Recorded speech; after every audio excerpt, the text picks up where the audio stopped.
Hey there, thanks for stopping by. In today's video, I want to talk about the announcement of the NFTs that are coming in play for Incarnate. If you're not sure what NFTs are, how they work, I'm going to try to provide a very high level overview of what they are and how we're going to be able to use them in the game. And I also want to, just give my thoughts on whether or not this is very innovative and a smart thing to go do, or if it's just the next fad that's going to go away in a matter of months. So with that, let's just jump right in.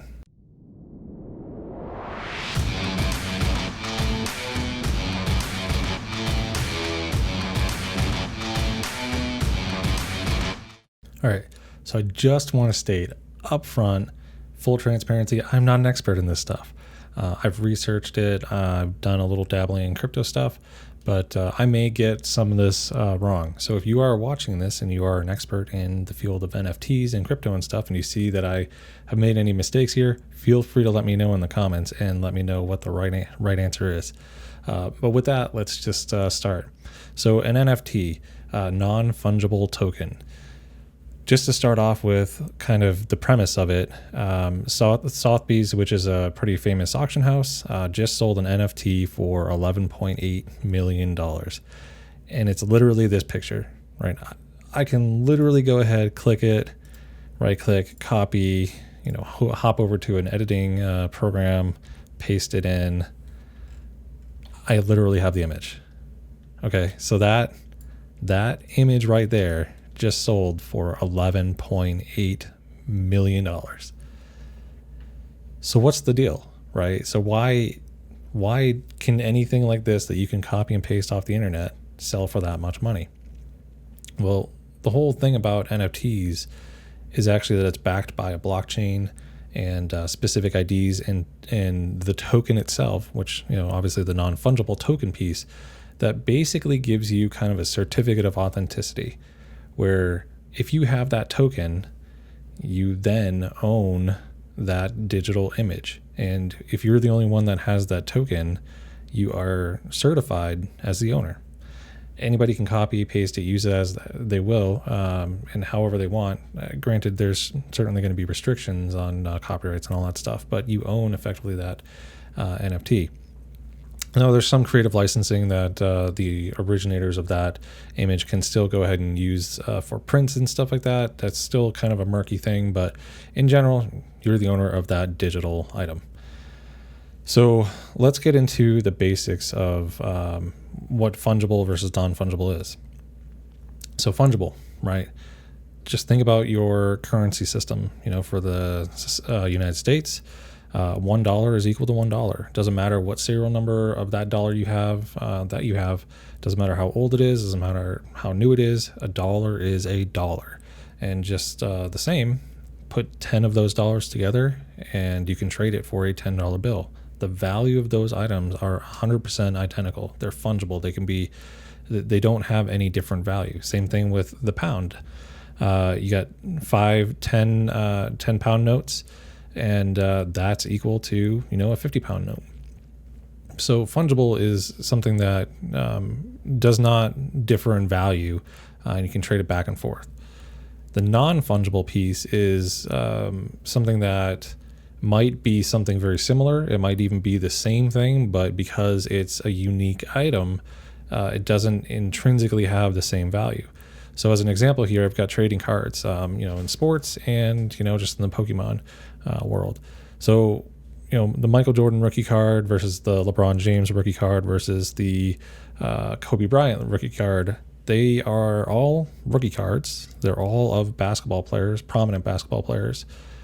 They're all, graded, but they don't have the same value. You can't just trade one for the other unless those two parties agree to that trade and say, yeah, we believe they have the same value. But in general, you cannot trade them and treat them as they have the same value. Same thing with the Pokemon cards. You've got the first edition Holo Charizard versus the first edition Holo Blastoise. They don't have the same value. They are unique items. And even the same thing here, if you were to have that same exact, Michael Jordan rookie card or first edition Holo Charizard, the condition is going to set it apart and they become unique items. The same thing happens with NFTs. Those digital items are unique. You get to mint a certain amount of them. It could be one, it could be thousands, and depending on how many you create, the rarity goes up or down respectively. So that is kind of the difference between a fungible item and a non-fungible item. So when we're talking about digital items, especially in the gaming world, that non-fungible token or NFT represents a singular item that you own because it is being put on a blockchain. And that blockchain then verifies or validates that you own that token. So let's talk about blockchains and centralized ledgers versus distributed ledgers. So a centralized ledger, think about it like your bank. Everybody, especially in the online world, does online banking now. You've got everybody using their own terminals. They're all making transactions. That central bank is holding that centralized ledger. So when we say centralized, it means that a single entity is keeping track of all the transactions that are happening. Now, the flaw with that is that all you have to do is create a security flaw or breach that security of that centralized location, and then you have access to all of the transactions that are being made on that ledger. So there's a single point of entry to just disrupt the security of the system. But it is a trusted entity. Banks are licensed. They have to follow federal regulations, all that good stuff. So there's certain mitigations put in place to prevent that type of security breach. But if that bank screws up, It's on their ledger, and you really have no way of telling whether or not they screwed up or if somebody hacked their system or whatever. So that's the centralized ledger piece. Now, the blockchain is very different from that. It still has that ledger that's being tracked, and all the transactions are being tracked on that ledger, but it's distributed at this point. So now everybody on that network that's using that specific blockchain to make transactions has a copy of that ledger local to their machine. And then that ledger continuously gets updated with all of the transactions that are occurring. And it's pretty much, it's near real time. Different blockchains work at different speeds. As an example, I think Bitcoin use their blockchain is like 10-minute confirms, and like Ethereum is like 30 seconds or something like that. I'm not sure. Don't quote me on that. But there are different speeds depending on the type of system that the blockchain is based off of, whether it's a proof of stake, a proof of work, and all that good stuff. Now, how does this get all updated and stuff like that? Basically, just a complete distributed network of computers doing a lot of math in the background to verify transactions are being made, and then basically distributing that ledger every time frame, whether it's 30 seconds or 10 minutes. Then everybody agrees on that, and the ledger is then put in place, and everybody gets a new copy of the ledger. And we can actually go ahead and look at kind of blockchain basics. If you go over here. So the basics of a blockchain are, it's called a blockchain for a reason, right? You've got a block that is adding to the next block, that's adding to the next block. So they form a chain, right? So it's a chain of blocks. So what happens is you have all these transactions in this particular block. You do hashes, which is just a cryptographic mathematical function that creates specific nonce. And that basically gives you a specific value of that block. Now, that block header is very specific to all of those transactions that are occurring. So that those transactions create a very unique, effectively impossible to recreate value. That value gets stored in that header. That header then gets provided as an input to the second block. So that's important because that second block has a whole bunch of transactions, but the only way you can actually go ahead and validate that everything is happening in a sequential order is by tagging or adding that first block's header to the second block. So you have a unique value coming out of the transactions that are happening down here, but there's also a unique value that's right in front of it tagged to that second block. So you keep creating these unique values that you effectively can't repeat when you're trying to go back in time, which that's the whole beauty of the blockchain. Because it's distributed, you can't just attack one location or one node on the network. You have to attack the entire network. And it's very, very difficult to go ahead and create a security flaw in that. So that's kind of the I guess the beauty or the appeal of the blockchain, is that we no longer have to depend on a centralized location to trust them. We basically trust ourselves as a distributed network for security purposes. So there's probably a little bit more details, although that was just the tip of the iceberg of how this all works. But just some more details than you probably want to know about blockchains and centralized and decentralized markets, or distributed ledgers rather. But it's important to understand that, because these transactions that are here in these blocks are really what tells the entire network or ledger that one transaction happened between two entities. And that's the way the NFTs work, right? So if you're going to go ahead and buy something from somebody, you go ahead to their online site, you make that purchase, you transact via some central bank that says, yes, I sent money over, they sent me my item, and they received the money in their bank account. Same thing is here when we're going to talk about digital assets, right? There has to be a marketplace that you can go ahead and buy and sell these things, or trade for various other resources. And that's where, if we were talking about a kind of centralized marketplace, that's where you kind of get the Steam, Steam community market, right? So NFTs really aren't special in the sense that they enable you to, sell back and forth between players. Because the Steam marketplace and other marketplaces do this. We'll just use Steam as an example. Here we see that we've got a whole bunch of items being listed by players. We've got a price here. We can go into a specific game that we want to, let's just pick Killing Floor 2 just because it's there. So there's, looks like a pair of sunglasses, some cowboy hats. I assume these are objects that, go on to some characters in the game or skins in the game, and you can buy them. Now, because it's on this community market, Valve takes a cut of each of the sales. I don't know what it is, 5%, 30%, whatever it is, but they do take a cut of it. And all these transactions are happening in a centralized way. So your, credit card or debit card that you're using, communicates with the marketplace. The marketplace removes some value from that credit card or debit card or your bank account, and then provides it to somebody else. And in Steam's case, it's just, you could add to your marketplace wallet, or you can just add to your personal bank account. Same thing is true for NFTs. There has to be a marketplace for that. And in the case of Incarnate, they're going to be using the Vulcan market. Now, the one thing that I've found to be just like the roadblock or the inhibitor to getting involved in these marketplaces is actually getting the crypto that you need into the market that you want to be on in order to start buying and selling and trading and stuff like that. With a lot of cryptocurrency, there's a variety of marketplaces or exchanges that you can go buy these cryptocurrencies. But some of these exchanges don't have the coins that you want or the cryptocurrency that you want. So you have to go to another exchange, go buy it there, then transfer it over.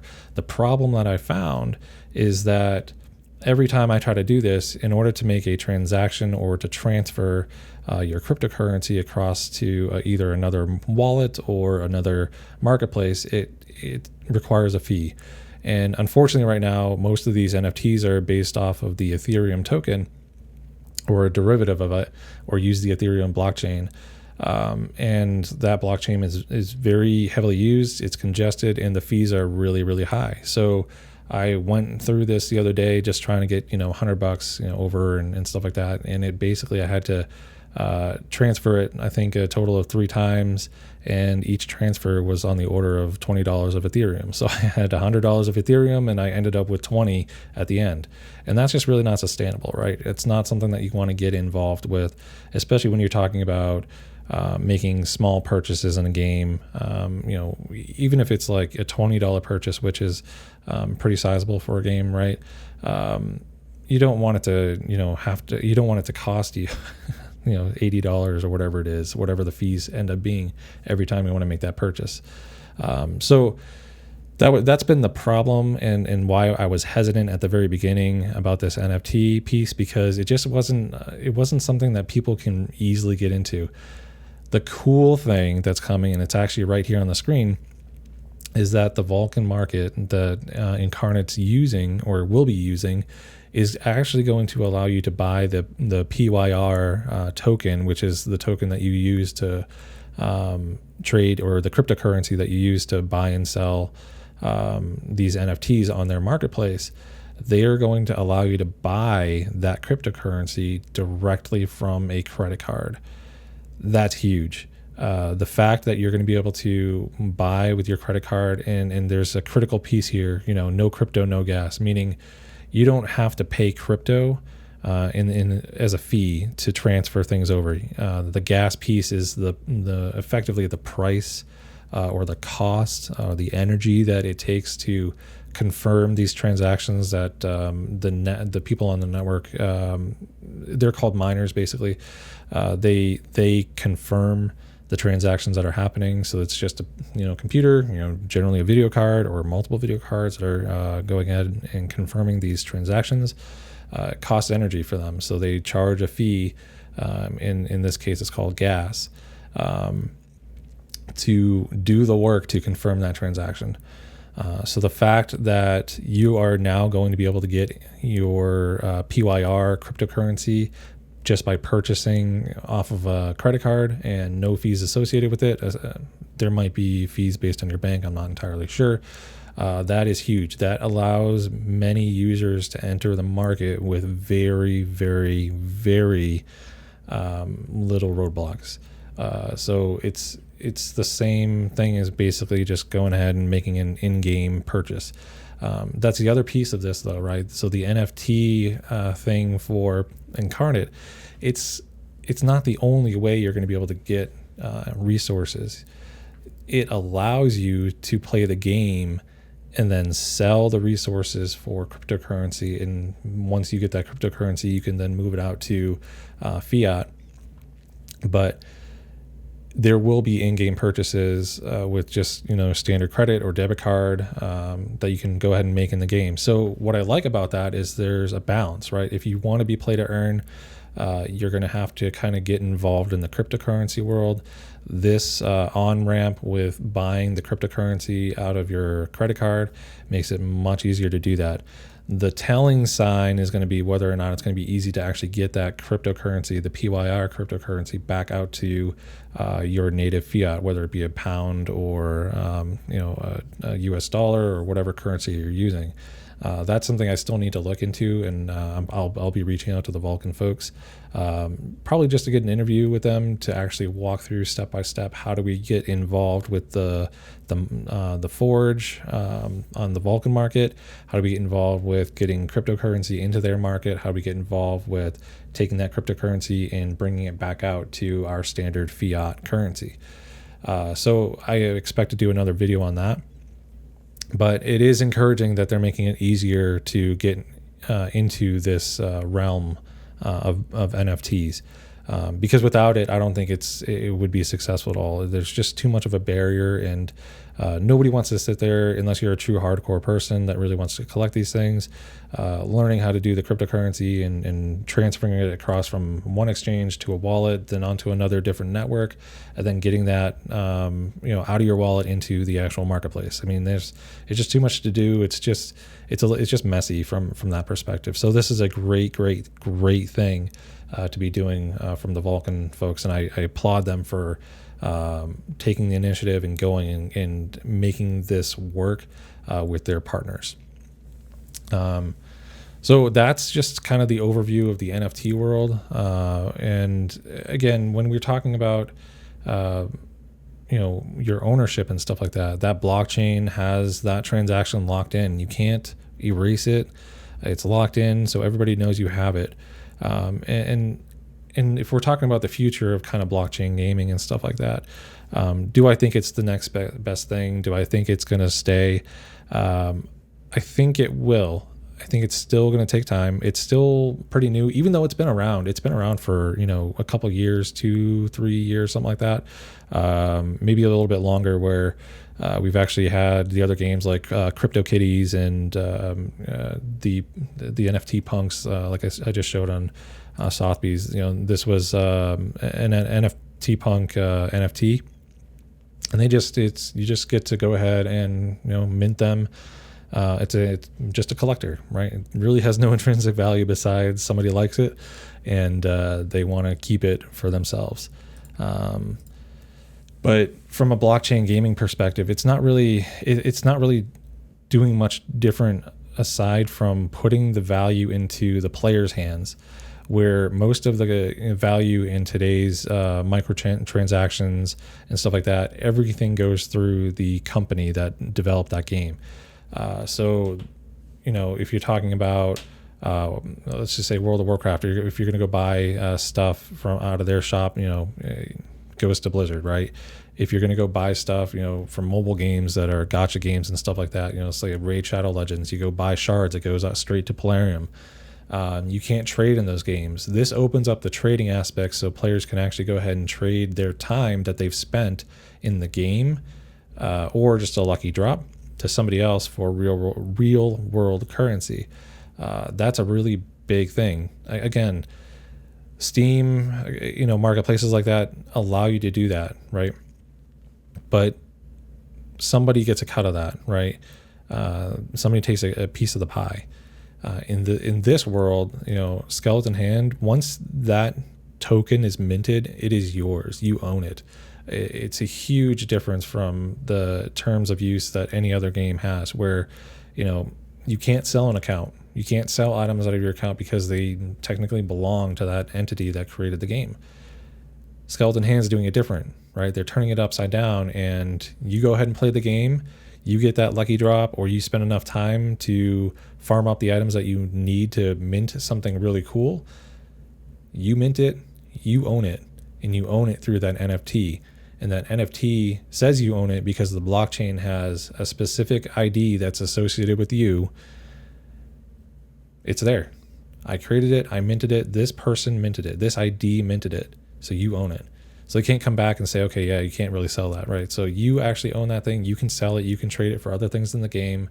And that's really where the unique piece of this comes in play. It's really cool. And again, it's not going to overshadow just the game itself and how you can actually still buy stuff in the game. You can still go ahead and use their store to buy resources in the game.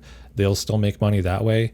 But from the perspective of getting unlucky and stuff like that, if you get really unlucky, you're really looking for a certain part, you're really looking for a certain build or a certain eternal, and you've just spent tens or hundreds of hours in the game just grinding, there's an option now, right? It's not that, Skeleton Hand's going to come out with this sweet new pack in the game that says, yeah, go ahead and you can buy this and it's going to cost you like $200, like some other games that we know in the mobile realm. You can go onto this marketplace that somebody else spent their time. Maybe you trade just some of the resources that you've spent or you've gotten from your grinding, or maybe you just pay for it flat out with the PYR cryptocurrency. It's up to you, but there's another option here, and that whole price is going to be dictated by the market, right? So the market's going to tell you what it's worth. You're going to pay what you want, or you're going to get what you want based on how the market reacts to the supply and demand of the resources that are on that marketplace. It's not going to be, like I said, a development company that's trying to scheme and plot and for the most money that they can possibly get on their returns. Now, it's kind of risky on their side because they have shareholders that want the game to make money. But I think it's a really cool way of doing gaming, putting more power into the player's hands, giving you ownership of stuff that you did for your time. I think Sham said it best. He spent hundreds, if not thousands, of hours playing a game, right? And what do you have to show for it?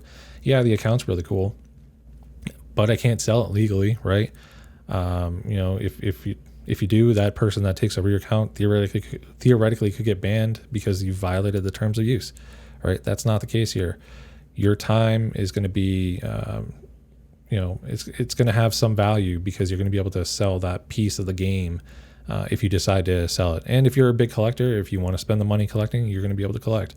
The other piece of this though is like, okay, so can we make huge crazy builds that are going to be part of the game? Yeah, you're going to be able to make some insane builds, and you're going to be able to sell them. Somebody's going to be able to come in, buy that build for whatever amount they want to pay, and they're going to have probably a really good champion or really good incarnate for little to no time spent in the game. Is it going to break the game? No, I don't think so. Fact of the matter is, this game has so many combinations that every single incarnate that you develop, there's going to be a counter to it. And that's where the skill is going to come into play, right? What I love about this, it allows somebody that maybe a year from now that hasn't played Incarnate and they really want to get involved, they want to do it competitively. They have an option now, if they are willing to pay for certain things, to bring in a good inventory into their game and not spend all the time that's needed to get to the point they need to get to be competitive. Then once you get to the point where you can be competitive, skill takes over, because there's going to be so many different strategies and so many different metas that you're going to have to contend with, that buying one build or even 5 builds isn't going to break the game, because there's going to be so many things that can counter it. You have to really have some strategy and tactics in the game. And I think that's where it's important, because if there was no strategy and no skill at the very at the end game, then yeah, this breaks the game. But because there's so many opportunities and so many different builds, and there will continue to be growth in the game, meaning new parts and new Eternals are going to be put in the game, that's going to allow people to be very competitive at the end game. And it's going to be dependent on what you decide to build in your account. It's just kind of like Magic, right? Somebody brings in a certain deck because that's what they're comfortable playing with. You can build a deck that counters that. Same thing here. Somebody brings in certain incarnates into the game. You can go ahead and build a team of incarnates that counters that. And there will be a counter for every single build out there. I'm positive of it. We just have to spend the time figuring out what those counters are going to be. But that's where the testing and that's where gameplay and time spent in the game is going to be value added to those that decide to start early and keep with it. So I kind of rambled on probably longer than I wanted to here. But I just wanted to give you again just a quick overview of fungible versus non-fungible, centralized versus decentralized or distributed ledgers, why it's important to understand that stuff, why it's a good thing, and then how does Skeleton Hand benefit from this. Again, from a monetary perspective, they're not going to benefit as much as a standard mobile gacha game. That's just flat out fact. They're putting more power and more value into the player's hands, which I think is a really great thing. So there you go. Probably a little bit lengthy of the video. If you made it this far, thanks for watching. Really appreciate it, because I think some of that was a little bit more rambling than I wanted to do. But I just wanted to give you my take on the NFTs. So if you're here and you want the TLDR version, NFTs are coming into the game. They allow you to own a piece of the game, unlike other gacha games or any other games in current release, where you can't sell items. Right now in the crypto world, it's very difficult to get crypto and move it to the right place to buy these things, but Vulcan is going and making that much easier by allowing us to buy their crypto directly from credit cards. So that's a huge step. Do I think the NFTs are going to break the game? No, I don't think they are. I think they're actually going to make it a lot more interesting, because now it becomes more of a trading game, card collector game, akin to kind of like, Pokemon or Magic the Gathering. You get to go ahead and actually trade these things. And the other thing that I didn't really mention, but really cool, is that with the blockchain piece and the Vulcan verse, you can actually take those items that you have in your inventory or your market and use them in other games, other digital games. So that's really cool. It's almost like using a Magic card in a Pokemon or Hearthstone battle, which it's intriguing to think about that. I don't know how it's going to work yet. I haven't seen it in play, but it's obviously it's going to be really cool if you can do that. So with that, if you like this video, toss me a like. If you like the content, hit that subscribe button. Again, apologies for a little delayed video this time. Life gets in the way sometimes, but hopefully you enjoyed it. As always, I really do appreciate you watching. Thank you so much, and we will catch you in the next one.